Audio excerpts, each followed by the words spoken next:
Hello दोस्तों, कैसे हैं आप सभी लोग। तो उम्मीद है सब बहुत अच्छे होंगे। तो आज हम लोग पढ़ने जा रहे हैं क्लास 9th की ज्योग्राफी, जो कि कुछ चैप्टर्स हम लोग पीडीएफ के थ्रू किए थे और अब कुछ चैप्टर को हम लोग लेक्चर में स्टार्ट करने जा रहे हैं। तो आज का हमारा चैप्टर नंबर है 5। तो स्टार्ट करते हैं बिना किसी देर किए हुए। तो चलते हैं आगे और अपने चैप्टर को स्टार्ट करते हैं। तो चलिए शुरू करते हैं अपना कार्यक्रम। तो ये चैप्टर जैसा कि हम लोग देख रहे हैं, आज हम लोग ज्योग्राफी पढ़ने जा रहे हैं। तो हमारा चैप्टर है 5, प्राकृतिक वनस्पति एवं वन्य प्राणी। इसके बारे में हम लोग पढ़ेंगे। प्राकृतिक वनस्पति, तो नाम से क्या समझ में आ रहा है कि प्रकृति में जो कुछ भी खुद से ही, प्राकृतिक वनस्पति जो खुद से उपज जाते हैं, जो खुद से उगते हैं, जिनमें मानव की कोई सहायता की आवश्यकता नहीं होती है, वो क्या कहलाते हैं? प्राकृतिक वनस्पति कहलाते हैं। जिनमें मानव की सहायता के बिना ही वो उगते हैं, वो क्या कहलाते हैं? प्राकृतिक वनस्पति। इनमें मानव की सहायता की कोई आवश्यकता नहीं होती है। और वैसे फसल जो कृषि के लिए होते हैं और फलों के बगीचे होते हैं, उन सबको हम वनस्पति तो बोलेंगे, लेकिन उनको हम प्राकृतिक वनस्पति नहीं बोल सकते हैं। आगे है कि हमारे यहाँ विविधताएं पाई जाती हैं। भारत विविधताओं से भरा हुआ देश है, तो हर एक चीज़ में विविधता पाई जाती है, प्राणियों में, जीव जंतु में, पेड़ पौधों में। तो उसी क्रम में हमारे यहाँ 47,000 प्रजातियों के पौधे पाए जाते हैं। 47,000 प्रजातियों के पौधे पाए जाते हैं, जिसमें वर्ल्ड में, पूरे विश्व में भारत का स्थान 10वां है और एशिया में 4था है। और उसी क्रम में आगे 15,000 फूलों के पौधे पाए जाते हैं। इतनी ज़्यादा विविधताएं हैं कि 15,000 फूलों के पौधे पाए जाते हैं लगभग। और ये विश्व का 6% है, पूरे विश्व का 6% हमारे भारत में पाया जाता है। ये 89,000 प्रजातियों के जानवर पाए जाते हैं। इतने प्रकार के प्राणी पाए जाते हैं, जानवर पाए जाते हैं। तो ये तो हो गया कि हमारे यहाँ क्या क्या चीज़ कितनी मात्रा में लगभग पाई जाती हैं। अब बात करें आगे, तो वन की। वन कहते किसको है? वन मतलब क्या होता है? क्या समझ में आता है? जहाँ बहुत सारे पेड़ हो, पौधे हो, झाड़ियाँ हो, वो जंगल, एकदम बहुत बड़ा जंगल जो भरा हुआ है पेड़ पौधों से, तो वो क्या कहलाएगा? वन। यानी कि बड़े बड़े वृक्षों एवं झाड़ियों द्वारा ढके हुए विशाल क्षेत्र, एक बहुत विशाल क्षेत्र जिसमें सिर्फ पेड़ पौधे हैं, बड़े बड़े पेड़ पौधे हैं, झाड़ियाँ हैं, उससे ढका हुआ वो स्थल क्या कहलाएगा? तो वो वन कहलाएगा। अब हम जानते हैं कि वनों की कटाई हो रही है, वनों का उन्मूलन हो रहा है, उससे कि वनों की क्षति हो रही है। उसके कारण क्या क्या हैं वो आप लोग भी समझ रहे हैं कि उसके कारण क्या क्या हो सकते हैं। जैसे कि जनसंख्या में वृद्धि। जनसंख्या में वृद्धि होने के कारण क्या है? लोगों को आवास चाहिए, ईंधन चाहिए, लोगों को फैक्ट्री बैठाना है। तो बहुत सारी चीज़ें होती हैं जो एक से रिलेटेड दूसरी होती है। जैसे कि जनसंख्या वृद्धि, कृषि हेतु खेत। अब जनसंख्या वृद्धि होगी तो लोग को खाना भी तो चाहिए। अब उसके खेती के लिए क्या? खेत। शहरीकरण और औद्योगिकीकरण। शहरीकरण, औद्योगिकरण, बाढ़ और दावानल का प्रकोप, ये सब चीज़ों के कारण जो है वनों को काफ़ी क्षति होती है, वनों का काफ़ी नुकसान होता है। जबकि प्राचीन काल में क्या था? प्राचीन काल में वनों को, वृक्षों को, ग्रंथों में ऐसा लिखा गया है कि वृक्षों को पुत्र के तुल्य माना गया है।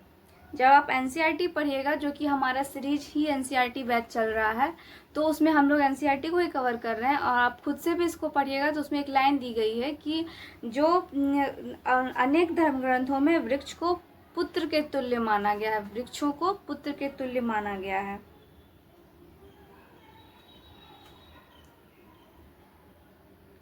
तो ये हो गया कि वनों को क्षति होने के क्या क्या कारण थे। अब आगे बढ़ते हैं और देखते हैं कि आगे क्या है। भारत में वनस्पति एवं वन्य प्राणियों में इतनी विविधता पाई जाती है, जब बहुत ज़्यादा विविधता पाई जाती है, तो उसके कुछ कुछ कारण भी होंगे कि आखिर इतनी विविधता होने का कारण क्या है। तो उसके कुछ निम्नलिखित कारण है, देखते हैं। पहला है भूभाग का स्वरूप। पहला क्या है? भूभाग का स्वरूप, मतलब जिस जगह पे है वनस्पति पाई जाती है, वो जगह कैसा है, मतलब वहाँ पे किस तरह का स्वरूप है। तो वनस्पति जो है कहाँ, वहाँ का मैदान कैसा है, पठार है, पहाड़ है, किस जैसा स्वरूप उसका कैसा है। तो पहाड़, पठार और मैदानी भागों में एक ही प्रकार की वनस्पति नहीं पाई जाती है, वहाँ पे अलग अलग ढंग के विविधताएं पाई जाती है, मतलब अलग अलग ढंग के पेड़ पौधे पाए जाते हैं। विविधता होगी अलग अलग, जैसे कि पेड़ पहाड़ों में कुछ और ढंग के पेड़ पौधे होंगे, मैदानी भाग में कुछ और ढंग के पेड़ पौधे होंगे। तो ये जैसे पहाड़ का धरातल काफ़ी ऊबड़ खाबड़ होता है, और जिससे क्या होता है कि वहाँ बहुत ऊंचा ऊंचा होता है। ये सब अलग अलग तरह की वनस्पतियाँ वहाँ पे उगती हैं। और धरातल पे क्या होता है, एक समतल मैदान होता है, तो वहाँ पे उनकी किस्में अलग होंगी। दूसरा है मिट्टी। दूसरा क्या है, मिट्टी। अब अलग अलग मिट्टी में भी अलग अलग तरह के पेड़ पौधे पाए जाते हैं, अलग अलग किस्म के फसल को उपजाया जाता है। जैसे कि मान के चलिए कि काजू हो गया, काजू के लिए लेटराइट मिट्टी पाई जाती है, तो उसमें काजू की फसल होती है। काली मिट्टी में कपास की फसल होती है। तो अलग अलग फसलों के लिए अलग अलग मिट्टी की उपयोगिता होती है। जैसे कि कुछ दलदली मिट्टी में कुछ पेड़ पौधे उगते हैं। दलदली मिट्टी में जो, जैसे कि सुंदरवन डेल्टा में जो पेड़ होते हैं वो दलदली वन, उसको सुंदरवन, सुंदरी पेड़ के नाम से उसको जाना जाता है। नेक्स्ट है जलवायु। जलवायु नेक्स्ट है जलवायु। इसमें भी 3 कारक हैं, इसके 3 फैक्टर है, तापमान, सूर्य का प्रकाश और वर्षण। इसके बारे में हम लोग देखेंगे। तापमान भी एक बहुत महत्वपूर्ण कारक है। तापमान भी क्या है, एक बहुत महत्वपूर्ण कारक है। कुछ पेड़ ऐसे होंगे जो कम तापमान में उगते होंगे, कुछ पेड़ ऐसे होंगे जिनको ज़्यादा टेम्परेचर चाहिए होगा। तो विविधता, जैसे कि हिमालय पर्वत बहुत इसका अच्छा उदाहरण है। हिमालय पर्वत पर बहुत ऊंचाई के साथ तापमान घटता जाता है और सूर्य के साथ साथ पेड़ पौधे की किस्में भी बदलती जाती हैं। दूसरा है सूर्य का प्रकाश। सूर्य का प्रकाश भी वनस्पति की विविधता को प्रभावित करता है। सूर्य का प्रकाश भी क्या है, वनस्पति की तीव्रता को प्रभावित करता है। कुछ जगह ऐसे हैं जहाँ सूर्य के प्रकाश पाने के लिए पेड़ और ज़्यादा लंबे लंबे लंबे एकदम ऊपर की ओर भागते हैं, बहुत ज़्यादा तेजी से उगते हैं। तो और उनका सूर्य प्रकाश की अवधि, उसका तिरछापन और समुद्र तल से ऊंचाई के कारक, इस पर इसका सीधा प्रभाव पड़ता है। फिर लास्ट है वर्षा, यानी कि वर्षण यानी वर्षा। तो जिस जगह पे ज़्यादा वर्षा होता है वहाँ पे पेड़ पौधे बहुत ज़्यादा हरियाली छाई होती है, पेड़ पौधे बहुत ज़्यादा तेजी से उगते हैं। तो वर्षा की मात्रा वनस्पति को नमी उपलब्ध कराती है, जिससे क्या होता है कि वर्षा अगर ज़्यादा होती है तो उस क्षेत्र में ज़्यादा पेड़ पौधे उगते हैं।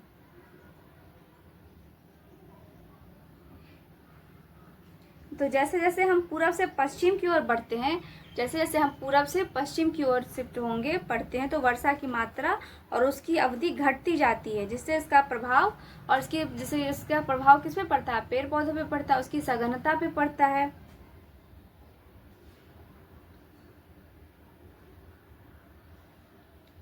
तो ये था कारक क्या है। नेक्स्ट टॉपिक है पारिस्थितिकी तंत्र। ये बहुत इंपॉर्टेंट है। पारिस्थितिकी तंत्र वो क्या होते हैं, किसी जगह के पेड़ पौधे तथा जीव जंतु अपने भौतिक वातावरण से संबंधित होते हैं, वो आपस में मिलकर पारिस्थितिकी तंत्र का निर्माण करते हैं। मतलब ये दोनों आपस में एक दूसरे से मिलकर अपने वातावरण से संबंधित होते हैं और आपस में मिलकर पारिस्थितिकी तंत्र का निर्माण करते हैं। मतलब एक दूसरे पर डिपेंड होकर इस तंत्र का निर्माण करते हैं।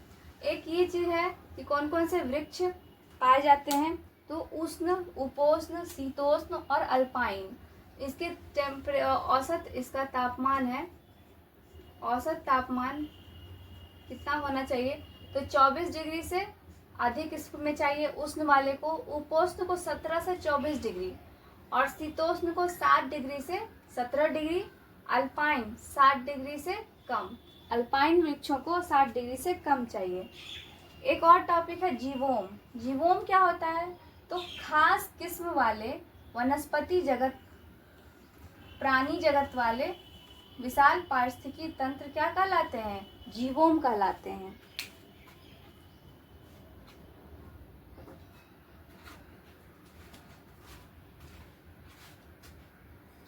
बात करेंगे अब वनस्पतियों के प्रकार के बारे में। तो वनस्पति के कितने प्रकार होते हैं, कौन कौन से टाइप होते हैं, तो देखेंगे। सबसे पहले उष्णकटिबंधीय सदाबहार वन। तो वनस्पति के सबसे पहले तो 5 प्रकार होते हैं। कौन कौन से हैं, उष्णकटिबंधीय सदाबहार वन, उष्णकटिबंधीय पर्णपाती वन, उष्णकटिबंधीय कटीले वन एवं झाड़ियाँ, फिर पर्वतीय वन और मैंग्रोव या डेल्टाई वन। तो इतने प्रकार के वनस्पति होते हैं। वनस्पतियों के इतने सारे प्रकार हैं।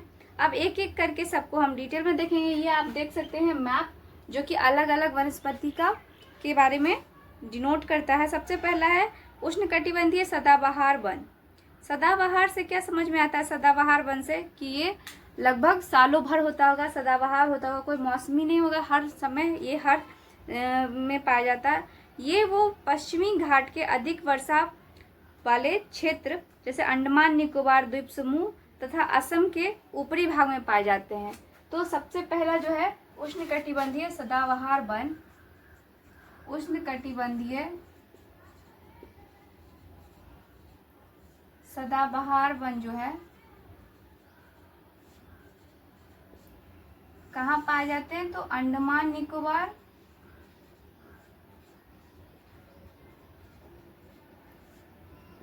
एवं असम, अंडमान निकोबार एवं असम के ऊपरी भाग में पाए जाते हैं। यहाँ मोटे तौर पर 200 सेंटीमीटर से अधिक वर्षा होती है। यहाँ इन क्षेत्रों में 200 सेंटीमीटर से अधिक वर्षा होती है। तो इसको कितना चाहिए? 200 सेंटीमीटर से अधिक वर्षा चाहिए। उसके बाद है कि ये तथा बहुत थोड़े समय के लिए ऋतु शुष्क होते हैं। यह क्षेत्र में अत्यधिक वर्षा तथा ऊंचे तापमान के कारण वृक्ष अधिक बढ़ते हैं। और क्या है? अधिक वर्षा होती है, जिसके कारण कि वृक्ष यहाँ के बहुत ज़्यादा लंबे होते हैं, बहुत ज़्यादा ऊंचे होते हैं तथा ये सघन वन के रूप में विकसित होते हैं। इसके कारण यहाँ सूर्य प्रकाश धरातल पर नहीं पहुँच पाता। इसके कारण क्या होता है कि सूर्य का प्रकाश धरातल पर नहीं पहुँच पाता। सबसे ज़्यादातर वर्षा होती है जिससे कि पेड़ बहुत ऊंचे होते हैं, बहुत ज़्यादा बढ़ते हैं, जिससे सूर्य प्रकाश धरातल पर नहीं पहुंचता, सूर्य प्रकाश नहीं पहुंच पाता। सूर्य प्रकाश धरातल तक नहीं पहुंच पाता है, इतने घने, इतने सघन होते हैं। सूर्य प्रकाश पाने की होड़ में वृक्षों की सघनता और इनकी ऊंचाई बढ़ाती है। मतलब कि जहाँ पे ज़्यादा बारिश होगी तो ऑटोमेटिक वर्षा के कारण पेड़ ज़्यादा बढ़ेंगे और सूर्य का प्रकाश पाने के लिए क्या होगा? पेड़ों में होड़ लगेगी कि हम ज़्यादा ऊंचे जाएंगे या हम ज़्यादा ऊंचे जाएंगे। जो ज़्यादा ऊंचा जाएगा उसको ज़्यादा सूर्य का प्रकाश मिलेगा। तो लंबे लंबे पेड़ होते हैं, पेड़ों की लंबाई बहुत ज़्यादा होती है। और क्योंकि जो छोटे पेड़ होंगे, झाड़ियाँ होंगे, उसको तो सूर्य का प्रकाश मिलेगा नहीं, इसीलिए ये सब भी बढ़ते जाते हैं, लंबे होते जाते हैं। मतलब इनकी ऊंचाई भी बढ़ते जाती है सूर्य का प्रकाश पाने की लोभ में। तो आज के लिए इतना ही। इसके आगे हम लोग बात करेंगे नेक्स्ट वीडियो में। तो तब तक के लिए चैनल को सब्सक्राइब कर लीजिए, वीडियो को लाइक करिए और ज़्यादा से ज़्यादा शेयर करिए, ताकि आप लोगों को एनसीईआरटी का जो हम लोग line by line daily update करते हैं वो आप तक जल्दी से जल्दी पहुंच जाए। और तब तक बने रहिए। धन्यवाद।